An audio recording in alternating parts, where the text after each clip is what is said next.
à toi qui en cet instant écoute ce podcast. Je m'appelle Patricia Verneret, je suis auteure, formatrice par la voix et coach de vie.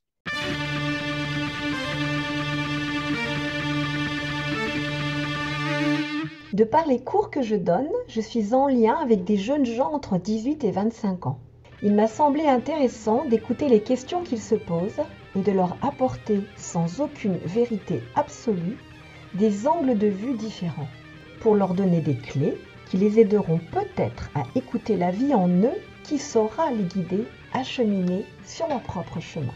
Du coup, j'avais pensé à un thème, c'était le temps, parce que, en tout cas, pour Lucille, Marion et du coup, moi, on est en dernière année, et il y a beaucoup de choses qui s'accélèrent, il y a beaucoup de choses qui changent en très peu de temps, et j'en avais déjà parlé avec d'autres gens, et c'est vrai que c'est quelque chose que j'ai l'impression vraiment d'avoir un temps qui va très vite et qui me file entre les doigts, mais de pas avoir le choix que de vivre l'instant, d'en profiter, mais c'est dur en sachant qu'il y a beaucoup de choses des situations qui vont plus être les mêmes, qui seront jamais les mêmes, mais c'est pas grave, mais en même temps c'est triste. Enfin voilà, il y a beaucoup du coup de choses qui changent, et c'est quelque chose qui tourne beaucoup dans ma tête en ce moment, donc et j'aime bien demander à des gens qui sont déjà passés par là et voilà, je sais pas, c'est en tout cas c'est vraiment une thématique qui me trotte en tête, donc je me suis dit que ça pouvait être sympa d'en parler. En fait, moi j'ai entendu deux choses dans ce que tu as dit. Tu as parlé du changement et tu as parlé du temps. Parce que pour moi, il y a deux sujets là, en fait, dans ce que tu viens d'évoquer. La notion de temporalité. Alors, non, mais il y a même trois choses. Le temps, les changements et le fait de compliqué de rester dans l'instant présent. C'est ce que Mhm. j'ai entendu. Alors déjà, il y a une chose qui est super importante, c'est que si vous ne prenez pas le temps d'être dans l'instant présent, vous ne l'aurez jamais. C'est-à-dire que c'est une démarche qui est active et personnelle. Pourquoi? Parce qu'effectivement, quand on est dans la vie active, et il y a le mot actif, d'accord? Et qu'il y a tout un tas d'occupations qui viennent, mais sont-elles des occupations essentielles ou pas? Ça, c'est un autre sujet. Mais en tous les cas, quand, comme tu le dis, les choses s'accélèrent ou semblent s'accélérer, si vous ne prenez pas des temps et si vous ne vous les imposez pas, alors je vais dire le mot imposer parce qu'en fait, on est tellement happé par les événements qui s'enchaînent que si à un moment donné on ne dit pas stop, mais volontairement et en conscience, en fait ça s'arrête jamais. Et c'est là qu'on se retrouve dans des difficultés nerveuses, émotionnelles, etc., ou voire les stress, parce que ça s'accumule, parce qu'il n'y a jamais d'arrêt, et que nous ne sommes pas dans une société actuellement qui facilite les silences et qui facilite les temps d'arrêt, puisqu'il faut toujours plus, consommer plus, être plus performant, gagner plus, enfin le plus de partout. Vous voyez ce que je veux dire? Donc, vraiment, si vous voulez à un moment donné garder cet espace de présent dans lequel beaucoup de choses se passent, et du coup on peut être en action et non pas en réaction, parce qu'en fait ce temps qui s'accélère peut mener à être en réaction permanente et ne plus jamais, enfin quand je dis plus jamais, si on n'a pas cette conscience-là, refaire et poser des choix et des actes à partir de vous, mais du coup toujours par rapport à l'extérieur, vous voyez ce que je veux dire? Ces moments d'instant présent sont hyper précieux et importants, mais il n'y a que vous qui pouvez les choisir et les poser.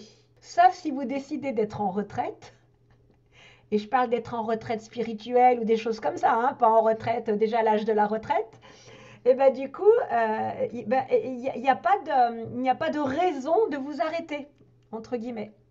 Et donc ça, c'est super important.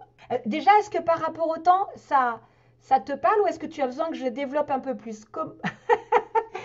Noélie nous dit comment prendre du recul sur une situation dure sentimentalement. La prise de recul, c'est justement le fait d'arrêter les choses et de prendre de la hauteur. Moi, je ne vais pas employer le mot recul parce que des fois, quand on emploie le mot prise de recul, on le voit beaucoup mentalement et comme s'il fallait se détacher des choses pour mieux les vivre ou pour mieux les gérer. J'emploie vraiment les mots qui sont beaucoup utilisés.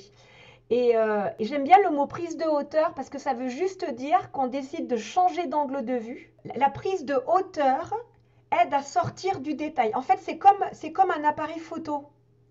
Quand on est dans un problème, on a tendance à mettre le zoom très près. Ce qui fait qu'on voit le détail, on a l'impression que le détail, ça prend l'ensemble du tableau.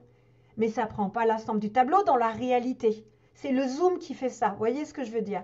Et à partir du moment où vous êtes le nez dedans parce que vous ne vous arrêtez pas justement, vous ne prenez pas de la hauteur va vous permettre de voir, ça s'arrête à un moment donné, vous prenez de la hauteur, vous regardez avec une vue plus globale et plus large. Donc ça veut dire pas seulement émotionnellement, ça veut dire corporellement, sensitivement, mentalement, émotionnellement, le tout vraiment. Et là, ça vous permet d'avoir un angle de vue beaucoup plus large et de beaucoup plus haut. Et il faut savoir aussi qu'à partir du moment où on s'observe, on défusionne avec les émotions. À partir du moment où vous observez une émotion à l'intérieur de vous, vous observez une sensation, ou vous observez une pensée, quelle qu'elle soit, et j'ai bien dit observer, hein, je n'ai pas dit surenchérir au niveau de l'analyse, etc., eh bien, vous défusionnez avec la pensée ou l'émotion. Résultat, vous êtes en capacité de vous être détaché. Définition de défusionner. Merci beaucoup, Noélie. Défusionner, en fait, c'est l'impression que vous pouvez avoir justement quand ça prend toute la place. Quand ça prend toute la place, vous avez fusionné. Vous êtes à l'intérieur du problème, on va dire ça comme ça.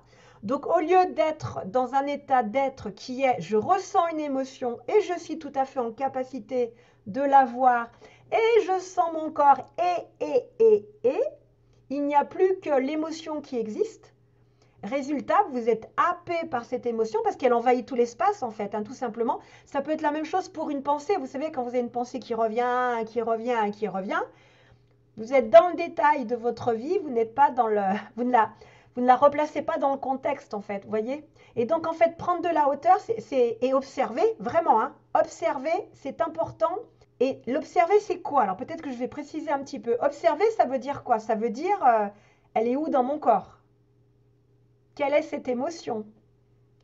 Quelle est la sensation qu'elle me procure? Vous voyez, c'est un petit peu pas l'analyser dans pourquoi et comment, c'est la voir, la décrire, mettre toutes les nuances qu'elle comporte en fait. Et puis voir aussi, est-ce que cette émotion, elle appartient à mon présent ou est-ce qu'elle appartient à mon passé, qu'elle est juste en train d'être réveillée par le contexte présent.